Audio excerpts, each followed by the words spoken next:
Thank you, Senator Collins. And I want to start as well by saying how proud I am of our entire committee and our leadership of Chairman Burr and Vice Chairman Warner, how they've taken on this task of getting to the bottom of what happened with Russia's influence and interference in 2016. I think we all recognize that our democracy fundamentally hinges on protecting Americans' ability to fairly and accurately choose their own leaders.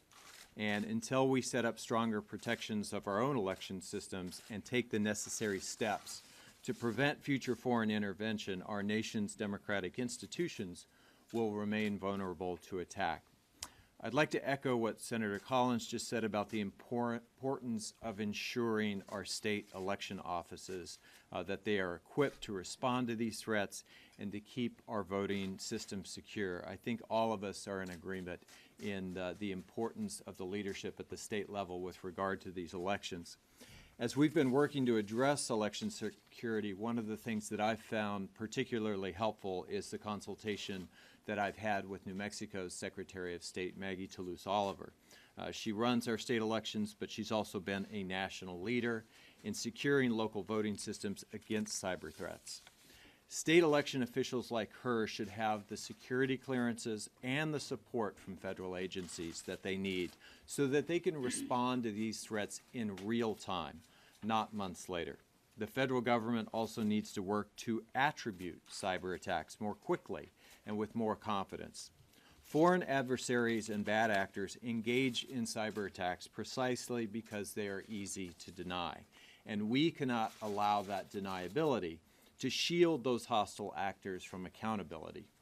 We have no doubt that Russia and other foreign adversaries and malicious actors will continue to target our elections and try to undermine our democracy.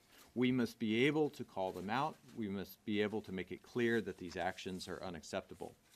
And finally, I believe that states should consider implementing more widespread statistically sound audits of election results.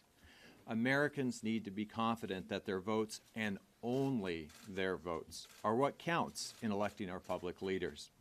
Audits, and risk-limiting audits in particular, go a long way to make sure that our voting systems are working as they should, that the integrity of our elections is protected, and risk-limiting audits also create public confidence in the vote, the very quality that hostile cyber actors like the Russian state seek to undermine.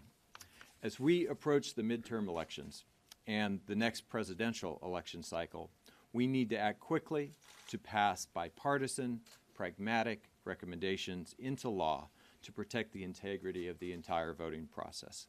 And with that, I'll wrap up my comments and turn it over to Senator Langford.